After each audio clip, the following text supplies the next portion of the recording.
한 주간 안녕하셨습니까? 예.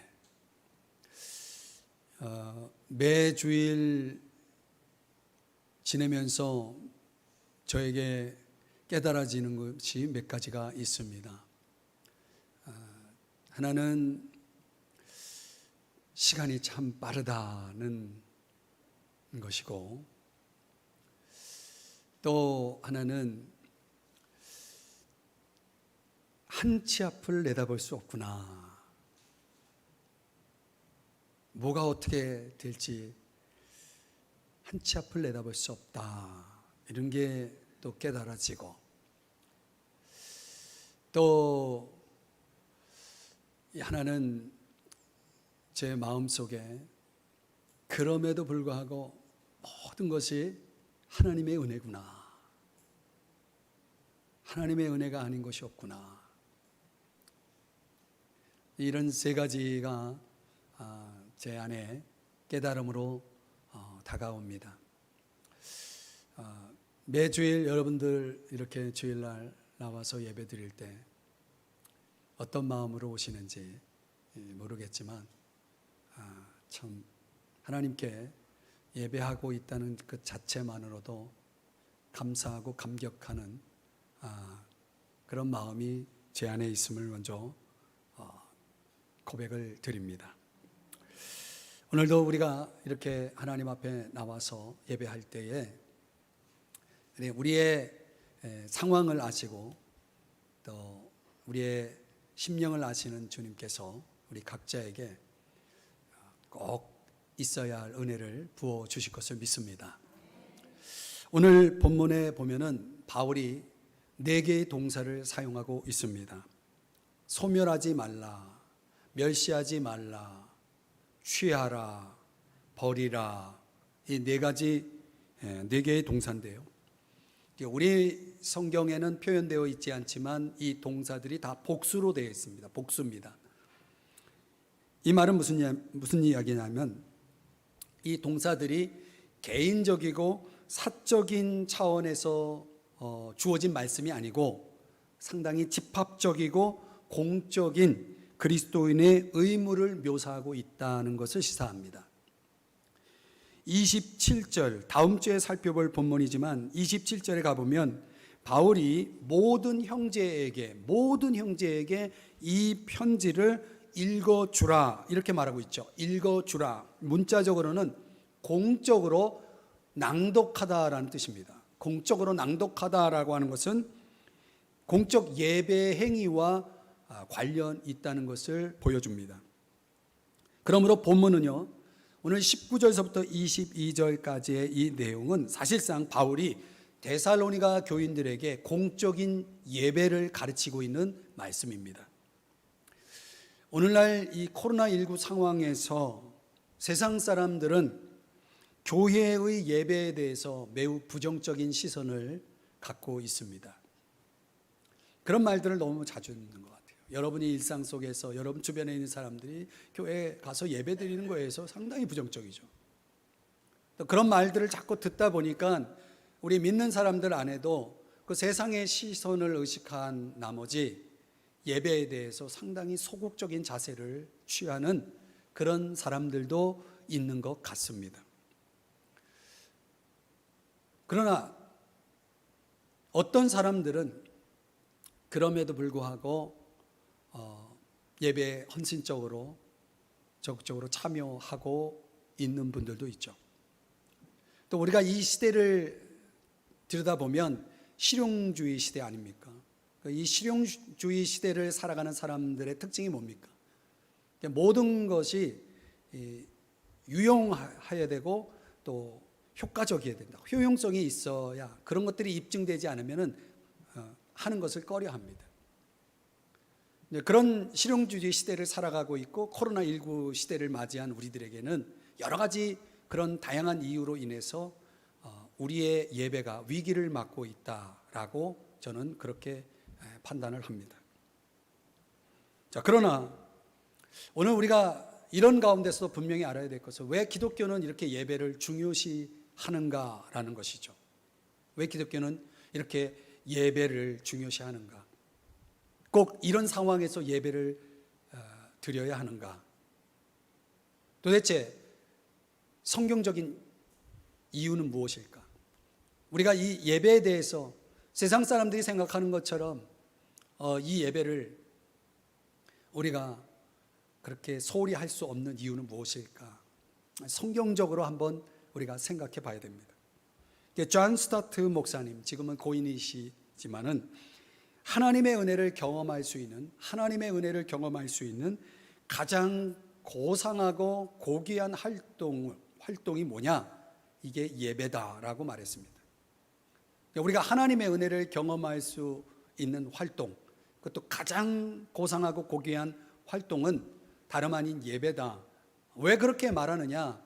그것은 우리의 창조 그리고 우리의 구속의 하나님이 우리를 예배 가운데로 초대하기 때문이다라는 것이죠.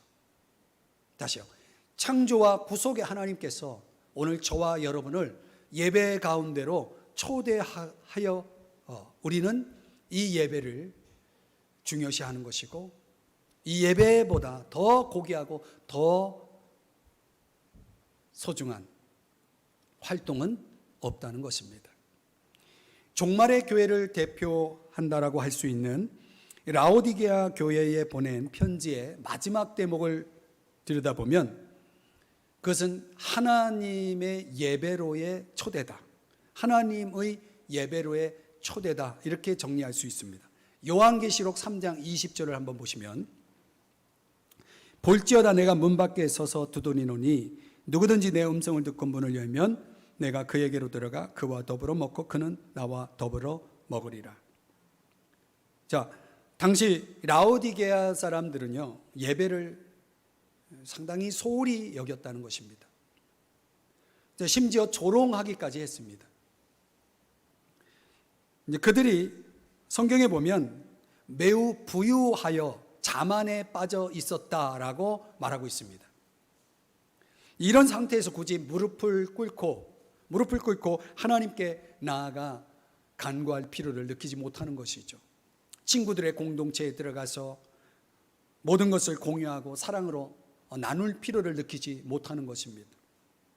내 안에 의에 줄이고 목마름이 없는데 굳이 그 하나님이 마련하신 그 구속의 그 축복, 그 풍성한 은혜의 잔치상을 그리워할 이유가 없는 것이죠. 그것을 필요로 하지 않는다는 것입니다. 그러한 상태를 보여주고 있는 말씀이 요한계시록 3장 17절입니다. 내가 말하기를 나는 부자라 부요하여 부족함이 없다 하나 내 공고한 것과 가련한 것과 가난한 것과 눈먼 것과 벌거벗은 것을 알지 못하는도다. 자, 여러분, 내가 부자라는 거죠. 내가 부요하여 부족함이 없다라는 것입니다. 그런데 그건 착각이에요. 하나님이 보실 때에는 그들은 공고하고 가련하고 가난하고 눈멀고 벌거벗었다. 그것을 알지 못한다. 완전한 착각이죠. 그럼에도 불구하고 주님은 그런 사람들, 아주 비참하고 불쌍한 그리스도인을 여전히 계속 축복된 예배로 초대하고 있다는 사실을 아십니까? 그래서 요한계시록 3장 20절에서 이렇게 말씀하는 것입니다. 내가 문 밖에 서서 두드리노니. 두드리고 계시다는 것입니다. 이것은 우리말로 우리에게 적용하면 우리 함께 예배하자는 것입니다. 초대죠. 여러분, 우리 주님이 우리와 만나자고 하십니다. 자, 그렇다면 여러분, 이 공적 예배 가운데서 우리가 어떻게 주님을 만날 수 있을까? 주님이 만나자 해서 우리가 이런 예배 자리로 나왔다면 우리가 이런 공적 예배를 통해서 어떻게 하나님을 만날 수 있느냐는 것이죠. 우리에게 세 가지를 요구하고 있습니다. 첫 번째는 성령의 도우심을 받아야 한다는 것입니다. 성령의 도우심을 받으라. 오늘 본문 19절 말씀이 바로 이것입니다. 성령을 소멸하지 말며. 무슨 말입니까? 문자적으로는 성령의 불을 끄지 마라, 이런 뜻입니다. 다시 말하면 성령의 역사에 순종하라. 만약 순종하지 않는다면 성령의 불을 끄는 것과 같다. 이런 뜻이죠. 성경에 나오는 고린도 교회가 있는데 그 고린도 교회가 가지고 있었던 문제는 뭐냐면 성령의 역사를 너무나 무질서하게 사용하는 것이었습니다. 그런데 데살로니가 교회의 문제는 뭐냐면 성령의 역사를 반대로 제한하는 것입니다. 그리고 불순종하는 것입니다. 이런 문제를 안고 있었기 때문에 바울은 그들에게 이렇게 지적합니다. 성령의 역사에 순종하십시오. 오늘 우리말 성경에는 성령을 소멸하지 마십시오. 이렇게 말씀합니다. 그러면 여러분, 성령의 역사란 무엇일까요? 특별히 오늘 예배 가운데 있는 우리 안에서 성령의 역사는 도대체 무엇일까요? 우리가 여기서 궁극적으로 물어야 될 질문이 하나 더 있습니다. 그것은 예배란 무엇이냐? 예배의 핵심이 무엇이냐? 오늘 여러분들이 이 예배의 자리에 나왔다면 오늘 이 자리를 통해서 우리가 궁극적으로 얻고자 하는 것이 뭡니까? 하나님을 만나는 것이죠. 하나님을 만나는 것입니다. 그런데 우리가 하나님을 만나기 위해서, 그 거룩하신 하나님을 만나기 위해서 우리의 편에서 꼭 있어야 할 것은 뭡니까? 깨끗함이죠. 우리가 깨끗하지 않은 상태로 주님을 만날 수 없으면 예수님의 그 산상수훈 팔복의 말씀 속에서 이런 말씀과 연결됩니다. 마음이 청결한 자는 복이 있나니 그들이 하나님을 볼 것이라고 말하죠. 하나님을 보기 위해서는 절대적으로 우리 안에 마음이 청결해야 된다, 깨끗해야 된다는 거죠. 깨끗하지 않은 사람이 하나님을 하나님을 볼 수가 없다는 말씀 아닙니까? 그렇기 때문에 성령이 우리 안에서 예배 가운데 하시는 역사가 있다면 그것은 우리를 깨끗하게 하는 것이다. 그래서 성령은 아주 집요하게 예배 가운데 있는 저와 여러분을 향해서 집요하게 우리의 외적인 잘못된 행위들을 찾아서, 우리 마음속 깊이 숨어있는 죄들을 찾아서, 더 나아가서 우리의 그릇된 욕망들을 찾아내서, 반드시 찾아내서 그것을 회개케 하시는 역사를 이루신다는 것입니다. 그 말씀이 어디 있습니까? 요한복음 16장 8절 말씀을 보면은 죄에 대하여, 의에 대하여, 심판에 대하여 세상을 책망하시리라. 뭐 한다고요? 책망하신다. 여러분, 많은 사람들은 예배를 드리면서 위로받기를 원합니다.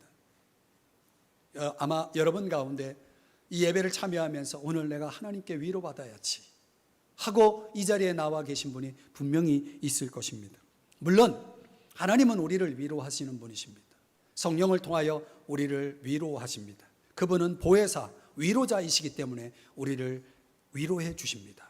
그러나 그 동일한 성령께서 끊임없이 하시는 역사는 우리를 책망하시는 것, 책망하시는 분이시다. 이 사실을 우리가 알아야 됩니다. 그러니까 누가 예배 가운데 은혜 받았다라고 말합니까? 도대체 누가 은혜 받은 사람입니까? 하나님의 위로를 경험했습니까? 예, 그것도 은혜죠. 정말 은혜를 받은, 정말 확실히 은혜를 받은 사람이 어떤 사람인가? 그것은 우리가 예배를 드리는 중에, 예배 가운데서 정말 주님이 내 마음 가운데 들려주시는 책망이 느껴지고, 주님이 내 마음 가운데 들려주시는 책망이 느껴지고, 내 자신이 범한 잘못이 깨달아지고, 그 책망의 음성 속에 내 잘못이 보여지고 깨달아져서 하나님 앞에 마침내 회개한 사람들, 바로 이런 사람들이 진짜 은혜를 받은 사람들이에요. 여러분은 예배를 드리다가 양심의 찔림을 받아보신 경험이 있습니까? 그게 바로 성령의 역사예요. 누가 내 양심을 찌를 수 있습니까? 사람들이요? No. 우리의 양심을, 정곡을 찌를 수 있는 분은 성령 하나님밖에 없어요.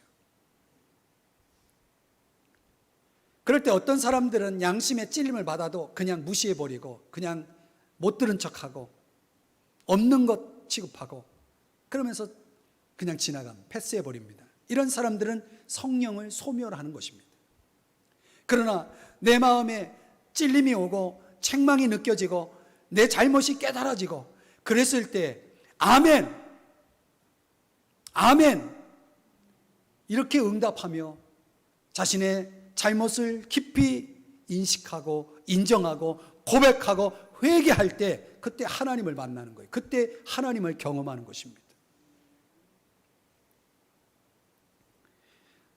또 성령이 예배 가운데 하시는 역할은 뭐냐면 우리를 모든 진리 가운데로 인도하시는 것입니다. 모든 진리 가운데로 인도하신다.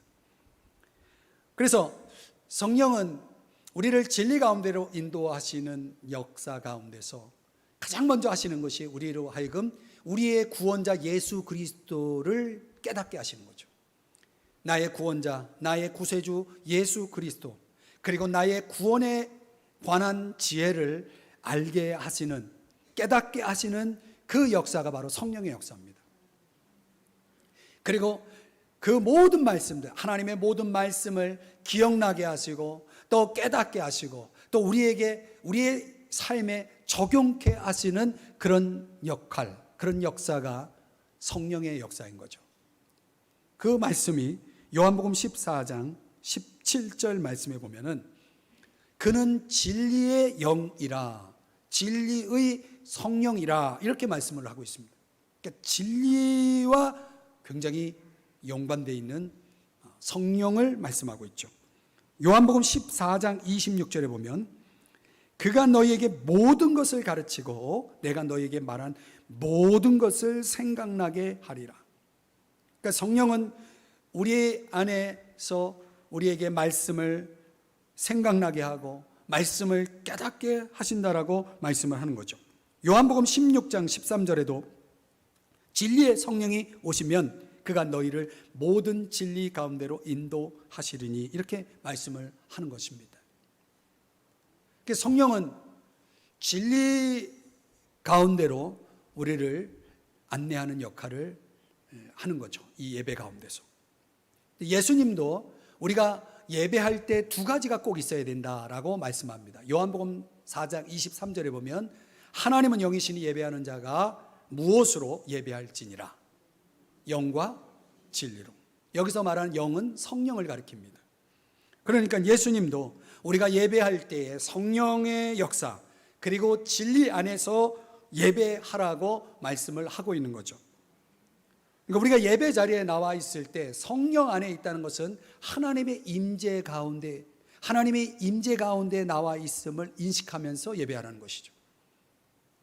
여러분 틀림없이 성령 안에서 예배하는 사람들은 지금 이 자리가 우리 사람들의 모임 집합 장소라고 생각하지 않습니다.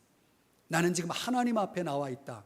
하나님 앞에 하나님 면전에 내가 앉아 있다라고 서 있다라고 하는 그런 인식을 가진 사람들, 이런 사람들이 성령 안에서 예배하고 있는 사람들입니다.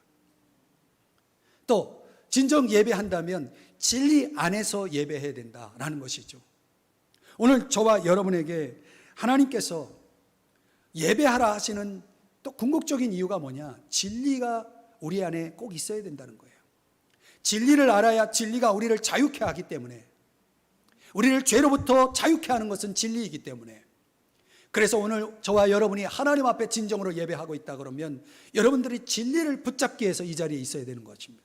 진리에 경청하고 진리를 여러분들이 붙잡고 예배할 때 그때 그 예배는 하나님이 받으시는 예배가 되는 것이고 하나님을 만나는 예배가 되는 것이고 깊은 은혜를 경험하는 예배가 되는 것입니다.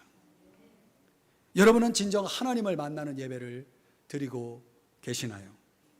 예배 자리로 나올 때마다 여러분 성령 안에 계시나요? 하나님의 임재를 느끼시나요? 성령의 도우시는 역할을 주목하고 계시나요? 책망의 음성이 들려지시나요? 하나님의 음성이 들려오시나요? 이 모든 것들이 예배 속에서 반드시 있어야 한다라고 말하고 있습니다. 그래야 우리가 하나님을 만나고 그래야 우리가 하나님의 깊은 은혜를 경험할 수 있는 진정한 예배라 말씀하고 있는 것입니다. 우리가 왜 예배를 드려야 하는가? 기독교 예배가 왜 그렇게 중요한가? 바로 이것 때문인 거죠. 우리가 하나님을 만나야 하기 때문에, 우리가 하나님의 은혜를 받아야 하기 때문에 바로 우리는 예배를 드리는 것입니다. 그러기 위해서 절대적으로 우리는 성령의 도우심을 받아야 하는 것입니다. 그리고 그 성령의 도우심이 예배 속에 우리와 함께 하는 줄을 믿으시기 바랍니다. 두 번째로 우리가 어떻게 공적 예배에서 하나님을 만날 수 있습니까? 그것은 성령의 도우심을 받아야 하고, 둘째로는 말씀의 선포에 집중해야 합니다. 아주 중요한 말씀을 드립니다. 20절에 그 말씀이 나옵니다. 예언을 멸시하지 말고. 여기서 말하는 예언, 이 프로페테이아라고 하는 단어는 당시로 말하면 구약의 말씀입니다. 구약 성경의 말씀. 지금 오늘날에 우리에게 있어서 예언은 신약 성경이 플러스 됐죠. 신구약이 완성되었기 때문에 66권 성경이 바로 예언이 되는 것입니다. 그 말씀과 그리고 사도들의 가르침, 당시에는 사도들이 하나님의 말씀을 가르쳤기 때문에 사도들이 전하는 교훈, 사도들이 성경에 관해서 해석하는 그런 가르침 등을 의미하는 이 예언이라는 단어가 사용되고 있습니다. 그래서 종교개혁자 존 칼빈은 이 예언이라는 단어를 설교로 해석했습니다. 설교. 오늘날의 설교죠. 그러니까 하나님은 교회를 위해 성령의 역사 아래서 하나님의 말씀을 전하는 사람들을 세우십니다. 그런 사람들을 성경에서는 종종 선지자라고 불렀습니다. 사도행전 15장 32절의 말씀에 보면 유다와 실라도 선지자라, 이 선지자라는 말이 나오죠. 이들이 뭐 하는 사람입니까? 여러 말로 형제를 권면하여 굳게 하고, 이게 설교적 사역이죠. 이 본문에서 이렇게 예언이라는 말이 나올 때 우리는 일종의 통찰력 내지는 경고, 격려 이런 등등으로 하나님의 마음, 하나님의 뜻을 알려주는 말씀이라고 이해하면 됩니다. 하나님의 마음, 하나님의 뜻을 알려주는 그런 말씀이다. 여러분이 그렇게 이해하면 됩니다. 그래서 고린도전서 14장 3절에도 이렇게 말씀하죠. 예언하는 자는, 우리말로 얘기하면 설교하는 자는 사람에게 말하여 덕을 세우며 권면하며 위로하는 것이요. 여러분, 그러나 당시 데살로니가 교인들은 그들 가운데 어떤 사람들은 자기들이 동의하지 않는, 자기들이 찬성할 수 없는 어떤 경고나 징계와 같은 말씀을 멸시했다라는 것이죠. 그래서 바울이 그걸 지적하고 있는 겁니다. 예언을 멸시하지 말라. 그 멸시하다라고 하는 이 엑스데네오라고 하는 단어는 무슨 뜻입니까? 무시하다는 뜻이에요. 하찮게 여기다. 오늘날에도 하나님이 주의 사자를 통해서 선포하는 하나님의 말씀을 무시하고 하찮게 여기는 사람들이 있죠. 이유는 간단해요. 동의할 수 없다는 거죠. 찬성할 수 없다는 거죠. 그러니까 내가 동의할 수 없는 말씀은 나는 들을 수 없고 받아들일 수 없다라는 그런 자세가 있죠. 바울은 그런 데살로니가 교인들에게 예언을 멸시하지 말라고 지적하고 있는 것입니다. 여러분, 오늘날 예배를 한번 생각해 보십시다. 오늘날의 예배는 사실 하나님이 주도하는 집회라고 말할 수 있습니다. 믿음의 사람들은 예배 가운데서 하나님의 임재를 축복으로 받습니다.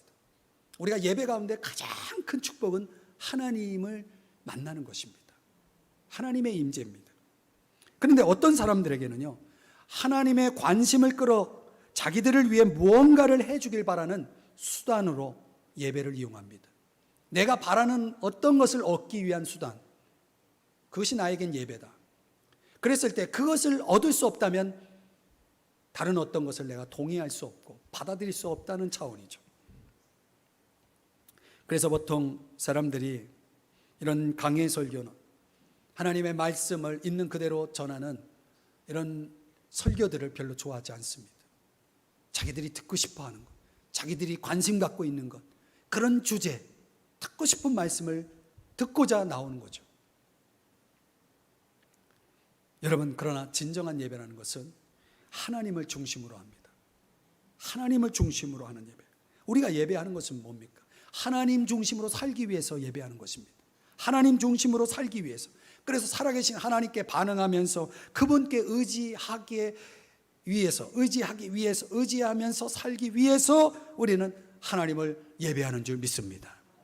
그렇기 때문에 여러분, 우리는 하나님 중심의 예배가 되어야 됩니다.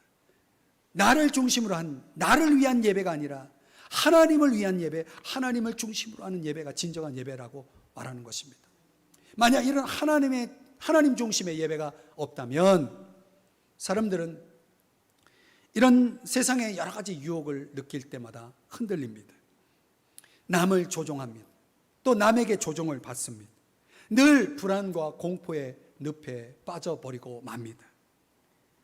뚜렷한 방향이나 지탱해 줄 만한 어떤 목적도 없이 그저 세상이 흘러가는 대로 따라가는 것입니다. 그러니까 하나님 중심의 예배가 없는 사람들은 일상 속에서 그저 편한 걸 찾고, 그리고 일시적인 것에 엄청난 에너지를 소모하면서 방황하는 거죠. 그래서 종종 실망과 낙심의 수렁에 빠지게 되는 것입니다.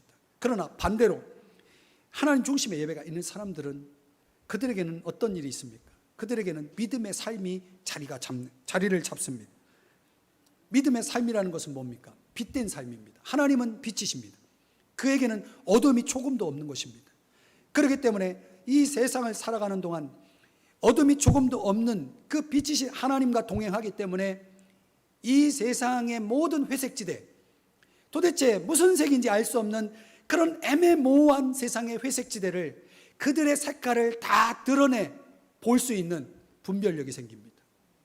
그래서 혼란이 없습니다. 흔들림이 없습니다. 중심이 있는 것이죠. 중심이신 하나님이 있는 인생은 중심이 있는 것입니다.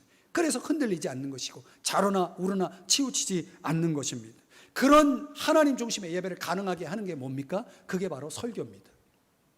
그래서 어떤 사람은 예배는 곧 설교다라고 말을 했습니다. 하나님은 우리 죄인들을 초청해서 한 사람 한 사람에게 영원하고 영광스러운 하나님의 뜻을 보여주십니다. 여러분, 이게 참 중요한 겁니다. 여러분, 한 사람 한 사람을 오늘 이 자리에 불러놓고 여러분에게 하나님의 뜻을 보여주고 있는 것입니다. 그래서 그런 말씀을 듣는 예배자들은 정신이 맑아집니다. 영혼이 깨끗해집니다. 분별의 능력이 주어집니다. 세상을 살아갈 수 있는 능력이 주어지는 것입니다. 이 얼마나 놀라운 축복입니까? 그런데 문제는 어떤 데살로니가 교인들은 이 설교, 케리그마, 복음의 말씀 선포를 경홀히 여깁니다. 무시해버립니다. 하찮게 여깁니다. 그런 사람의 예가 성경에 있습니다. 바로 구약 성경에 나오는 에서라는 사람입니다. 히브리서 12장 16절 이하에 보면은 그 에서라는 사람은 한 그릇 음식을 위하여 장자의 명분을 팔았던 사람으로 소개됩니다.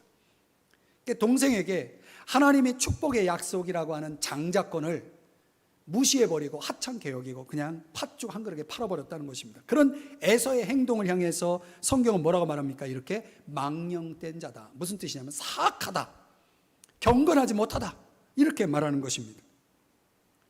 오늘날에도 이 하나님의 약속의 말씀을, 하나님이 내게 주시는 그 하나님의 입에서 나오는 말씀을 무시하고 하찮게 여기는 사람들이 있습니다. 여러분 어떻습니까? 여러분, 점쟁이나 무당을 찾아가지고 자기 소원을 이야기하고 비는 사람들의 모습을 보면은요, 우리 믿는 사람들이 하나님 앞에 나와서 예배하는 것보다 훨씬 더 진지해요. 그들이 무당의 입에서 나오는 말을 듣고자 하는 그 진지함보다 하나님 말씀을 듣는 우리들이 더 진지해야 되는데 그 반대예요. 여러분, 믿는 사람들이 하나님 말씀을 소중히 여깁니까? 그 무당 찾아다니는 사람들이 그 무당이 준 부적을 얼마나 소중히 여긴지 아세요? 여러분, 하나님 말씀이 부적보다 못합니까? 여러분, 하나님이 미신보다 못한 존재입니까? 왜 그들이 가지고 있는 그 진지함, 그들이 느끼고 있는 그 소중함을 왜 우리 믿는 사람들은 하나님을 대하는, 또 하나님 말씀을 대하는 우리들의 자세는 왜 그들보다 못합니까? 그게 우리의 문제죠.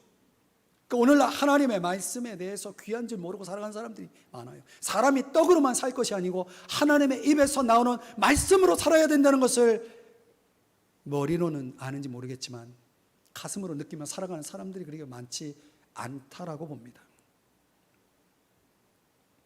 여러분, 예배드리면서 여러분에게 들려주시는 하나님의 말씀을 얼마나 어떻게 경청하고 계시는지 묻고 싶습니다. 얼마나 진지하게 말씀의 도전을 수용하면서 살고 있는지를 묻고 싶습니다. 하나님의 말씀은 예배의 모든 순서에 나타나잖아요. 시작부터 마치는 축도, 예배가 끝나는 축도까지 하나님의 말씀이 없는 것이 없어요. 기도에도 말씀이 있고 찬양에도 말씀이 있고 설교에도 말씀이 있고 모든 것이 다 말씀으로 이루어져 있습니다. 그때 오늘 우리가 예배가 시작되고 예배가 끝날 때까지 하나님이 내게 들려주시는 하나님의 음성을 들을 수 없다면 우리는 예배를 드리고 있는 걸까요? 그렇게 말씀으로 시작해서 말씀으로 끝나는 예배 속에 있으면서 하나님이 내게 주신 말씀이 하나 없다. 이게 예배일까요? 여러분, 예배 가운데 우리가 얼마나 집중하고 있는지를 보셔야 됩니다. 내게 들려주신 하나님의 말씀에 얼마나 집중하고 있는지를 생각해 보셔야 됩니다. 예배 가운데 우리의 관심은 하나님과의 관계 속에 있어야 되고 하나님의 말씀이고 하나님의 뜻과 결정에 있어야 하는 것입니다. 그렇기 때문에 오늘 저와 여러분이 예배를 드린다면, 예배 가운데 있다면 오늘 저와 여러분 속에 그런 열망이 있어야 돼요. 내가 오늘 하나님의 음성을 들어야지. 내가 오늘 하나님의 음성을 들어야지. 하나님의 음성을 듣고 싶은 그 열망이 여러분 속에 있어야 됩니다. 그런 기대가 있어야 됩니다. 그런 마음을 가지고 예배 가운데로 나와야 됩니다. 하나님이 내게 원하시는 건지, 원하시는 것이 무엇인지 궁금해져야 됩니다. 도대체 나는 하나님이 나에게 무엇을 원하시는지 알고 있는가? 그걸 알고 싶어하는 마음을 가지고 예배 가운데 나오면 하나님이 들려주시는 말씀에 집중할 수밖에 없습니다. 듣고 싶어집니다. 알고 싶어집니다. 경청하게 됩니다. 집중하게 됩니다. 다른 생각이 안 납니다. 저는 그러한 예배, 듣고 싶어지는 예배, 알고 싶어지는 예배, 그런 예배를 우리가 드린다면 우리 인생은 변화될 겁니다. 하나님의 놀라운 축복, 그 축복을 경험하는 장이 될 것을 믿으시기 바랍니다. 우리는 그런 예배를 드리기 위해서 오늘 이 자리에 있는 것입니다. 우리 기독교인들의 예배를 중요시하는 것은 바로 이것 때문입니다. 하나님의 음성을 들을 수 있는 장, 하나님의 축복이 우리에게 임하는 장이기 때문에 하나님의 약속이 내게 주어지는 그 예배의 장을 내가 어찌 경홀히 여길 수 있고 소홀히 할 수 있는가? 그래서 우리는 예배하고 있는 것입니다.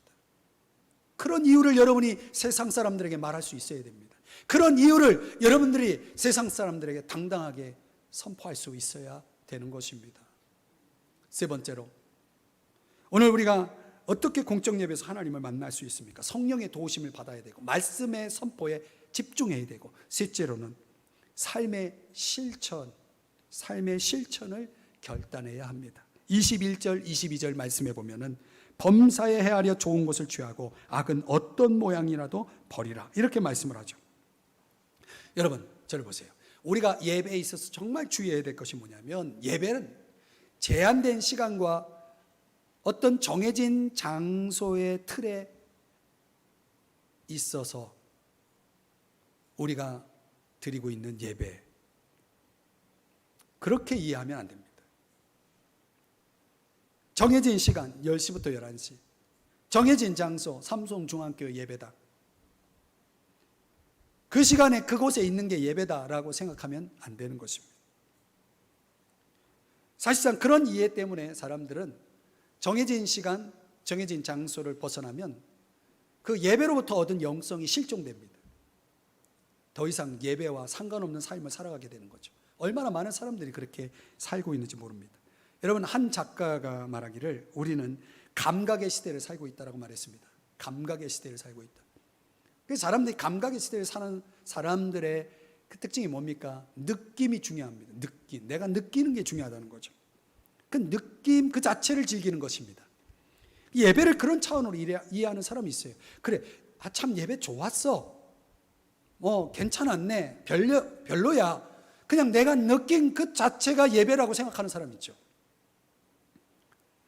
그런데 여러분, 성경은 우리의 감정, 우리의 느낌도 사실은 중요할 수 있지만 성경이 정말 강조하는 것은 우리의 의지입니다. 신앙은 의지적 신앙입니다. 감정적 신앙이라고 하는 것은 얼마나 오락가락합니까? 그러니까 우리의 신앙이 진정한 신앙으로 가기 위해서는 감정적 신앙이 아니라 의지적 신앙으로 가야 한다는 것이죠. 그것을 요한복음 15장 7절에서는 이렇게 말하는 것입니다. 너희가 내 안에 거하고 내 말이 너희 안에 거하면, 이 거하면이라고 하는 이 단어가 삶을 강조하는 단어입니다. 그러니까 우리가 예배 속에서 하나님 만났죠. 하나님의 음성을 들었죠. 그렇다면 그 관계가, 그 말씀이 삶으로 이어져야 한다는 거예요. 그래서 중요한 것은 우리가 하나님 앞에서 예배할 때마다 저와 여러분에게 꼭 있어야 될 것이 뭐냐? 의지적인 결단입니다. 의지적인 결단입니다. 그냥 느끼는 것을 끝나면 안 됩니다. 아, 좋았다가 아닙니다. 좋았으니 그러면 어떻게 하라는 것이냐? 내가 의지적으로 결심해야 됩니다. 결단해야 하는 것입니다. 그 결단이 뭡니까? 한마디로 말하면 하나님의 말씀대로, 내게 들려주신 하나님의 말씀대로, 하나님의 뜻대로 내가 살아야 되겠다라는 결심입니다. 그리고 그 결심대로 사는 것입니다. 어떻게 해요? 21절, 22절 이렇게 살아야 됩니다. 21절에 보면 범사라는 단어가 나오죠. 이 범사라고 하는 단어는 우리 삶에 영향을 주는 모든 것을 얘기합니다. 여러분이 이렇게 예배 속에서 하나님을 만나고 하나님 말씀을 들었다면 그 하나님의 말씀이 여러분의 범사에 모든, 여러분의 삶에 영향을 주는 모든 것에, 관계적이든 어떤 여러분의 일상에 해당되는 모든 것이, 범사에 있는 것이 헤아려, 그 다음에 헤아려져, 도키마제테, 이건 뭐냐면 시험하다, 검사하다는 뜻입니다.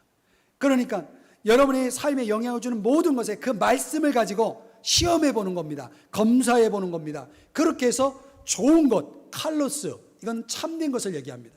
아, 내가 바르게 살고 있구나, 참되게 살고 있구나, 그것은 취하고, 악은 어떤 모양이라도, 어떤 종류라도 악한 것이 있다 그러면 그거는 버리라, 고치라. 그래서 내 삶 속에 하나님의 말씀이 적용돼서 좋은 것, 칼로스, 참된 것은 여러분이 그대로 순종하며 살면 되는 거고, 악한 것, 모든 것은 여러분들이 버리라는 거예요. 고치라는 거예요. 회개하라는 거예요. 변화되라는 것입니다. 그렇게 살아가는 것, 이런 것이 바로 삶의 실천이라고 말할 수 있는 것이죠. 우리가 이렇게 우리가 드리는 예배가 결단과 순종의 삶으로 이어지면요, 하나님이 우리에게 중요한 두 가지의 축복을 주십니다. 하나는 평강, 또 하나는 형통입니다. 평강과 형통. 이 평강이라고 하는, 평안이라고 하는 히브리어는 샬롬, 들어보셨을 겁니다. 샬롬이라는 단어입니다.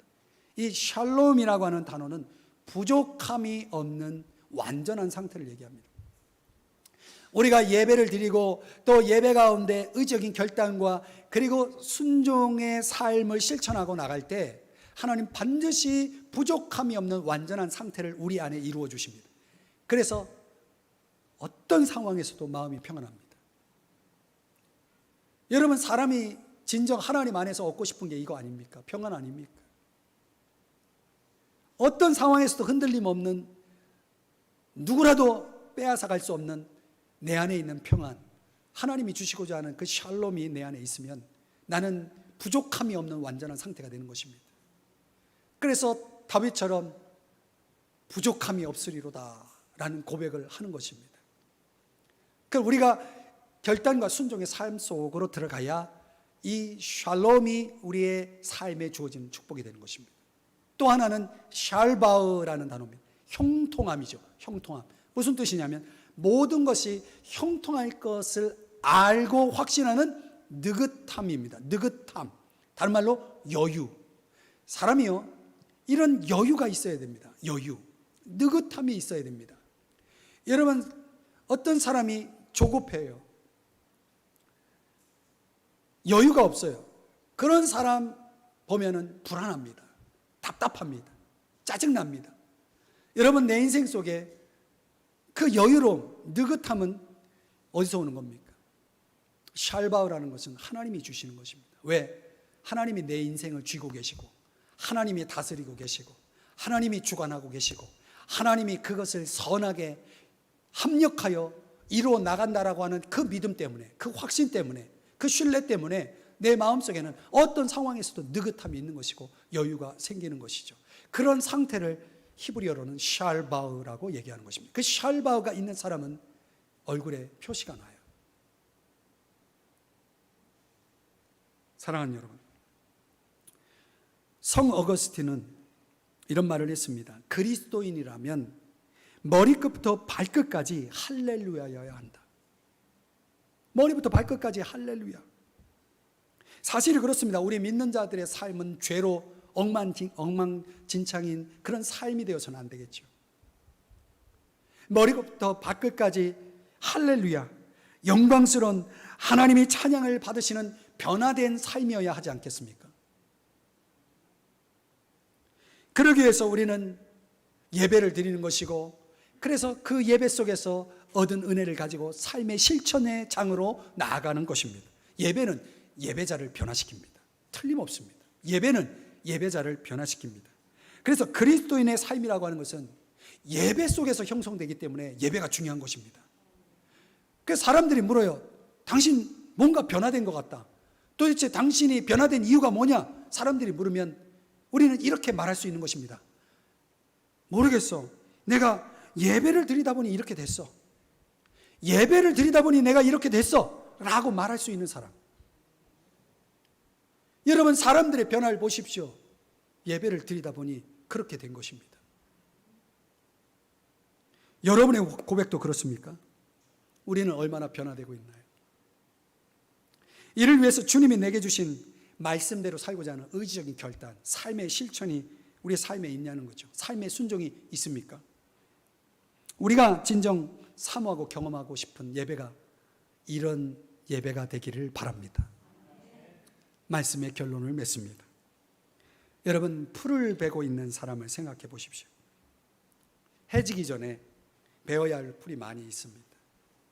그런데 이 사람이 잠시 일손을 멈추고 낫을 갈고 있는 거예요. 게으름인가요? 시간 낭비를 하고 있나요? 아니죠. 그는 지금 연장을 갈고 있는 것입니다. 연장을 간 후에 그가 낫을 한번 길게 휘두를 때마다 그 앞에 줄지어 쓰러질 풀들은 훨씬 더 수북해지는 것입니다. 여러분, 이 더 풍성한 수확을 위해서 잠시 일손을 멈춘 이 사람의 지혜를 생각해 보십시오. 예배가 바로 그것입니다. 예배가 바로 그것입니다. 오늘 예배라고 하는 것은 우리가 더 풍성한 삶을 살기 위해서 잠시 일상을 멈추고 하나님 앞에 나와 있는 것입니다. 하나님을 만나기 위해서. 예배가 왜 중요하냐고요? 세상 사람들이 여러분에게 묻습니다. 여러분 뭐라고 답하시겠습니까? 우리가 왜 예배가 중요한 것입니까? 그것은 창조와 구속의 하나님과의 관계 속에 있기 때문입니다. 여러분, 하나님과 관계가 없는 사람은 하나님을 예배할 필요가 없는 것입니다. 내가 왜 예배를 드리러 가야 하느냐라고 사람들이 묻는다면, 내가 나를 창조하시고 나를 구원하신 창조의 구속의 하나님과 관계가 있기 때문이다. 여러분, 관계가 있으면 만나지 않습니까? 만나기 위해서 내가 간다는데 누가 뭐랍니까? 여러분, 우리의 삶의 모든 것을 주관하시는 하나님이십니다. 그래서 하나님의 결정이 중요하죠. 우리가 그 하나님의 결정을 알아야 하기 때문에, 하나님의 뜻에 내 인생을 맞춰야 하기 때문에 우리가 예배드리러 가는 것입니다. 내 인생이 하나님과 상관이 없다면 우리는 예배할 필요가 없는 것이죠. 하나님이 그 모든 것을 주관하시고 결정하시는 뜻대로 이루어지기 때문에 내 인생을 거기에 그 초점을 맞추기 위해서 우리는 예배 가운데로 나가고 있는 것입니다. 우리가 하나님 중심으로 살고 있고 그분을 의지하지 않으면 우리는 한순간도 살아갈 수 없기 때문에 나는 하나님을 예배해야만 한다라고 말을 할 수 있는 것입니다. 그렇게 생각하고 믿는 사람들이 하나님 앞에 나오는 것이죠. 더욱이 우리는 종말을 준비하고 있는 사람이고 재림의 주님을 맞이할 준비를 해야 하는 사람이에요. 지금 이 예배는 종말의 리허설입니다. 오리엔테이션입니다. 장차 주님이 재림하시면 우리는 영광스러운 천상의 예배 자리로 초대가 됩니다. 우리는 그 예배를 지금 연습하고 있다는 사실입니다. 여러분, 묻고 싶어요. 혹 세상의 눈치를 보고 계시나요? 세상 사람들이 말하는 소리가 여러분의 귀에 거스립니까? 여러분, 이렇게 생각해 보면 안 될까요? 믿는 우리는 하나님의 눈치를 봐야 되지 않습니까? 하나님의 눈치가 더 중요하지 않습니까? 여러분, 우리가 세상 사람들의 말을 듣고 따라야 됩니까? 아니면 하나님의 말씀을 듣고 따라야 되겠습니까? 세상은 원래 우리 편이 아닙니다. 세상은 우리가 열심히 예배하라고 응원해 주는 사람들이 아닙니다. 원래 그렇습니다. 한 번도 우리의 예배를 인정해 주고 우리의 예배를 칭찬해 주지 않았습니다. 그런 사람들이 지금에 와서 예배를 가지고 이러쿵저러쿵 말해도 여러분들이 흔들리면 안 되는 것입니다. 예배는 진정 우리의 인생을 변화시키고 새롭게 하는 놀라운 축복의 장입니다. 우리가 포기할 수 없는, 물러설 수 없는 그런 축복의 장인 거죠. 그래서 예배의 성공이 곧 인생의 성공이 되는 것입니다. 그러므로 여러분, 오늘 말씀처럼 우리의 예배를 도우시는 성령의 역사를 주목하십시오. 성령의 역사를 주목하십시오. 마음을 열어서 하나님이 내게 들려주시는 설교 말씀에 집중하셔야 됩니다. 하나님 말씀, 하나님 음성을 들어야 됩니다. 진리를 붙잡아야 됩니다. 그리고 그 듣고 깨달은 설교 말씀대로 살고자 하는 결단과 순종의 삶을 멈추지 말아야 되는 것입니다. 사랑하는 여러분, 여러분에게 도전합니다. 공적 예배에 우선순위를 두십시오. 성령과 진리로 주님을 예배하십시오. 여러분의 예배가 삶이 되도록 하십시오. 삶이 예배가 되도록 하십시오. 그리하면 주님을 만날 것입니다. 그리하면 여러분의 인생의 장에 하나님이 평강과 형통의 축복으로 채워질 것이고, 광야에 길이 날 것이고, 사막에 강이 넘쳐날 것입니다. 하나님은 저와 여러분에게 그런 인생을 살라고 오늘도 우리 함께 만나자 예배 가운데로 초대하고 있음을 기억하시기 바랍니다. 할렐루야.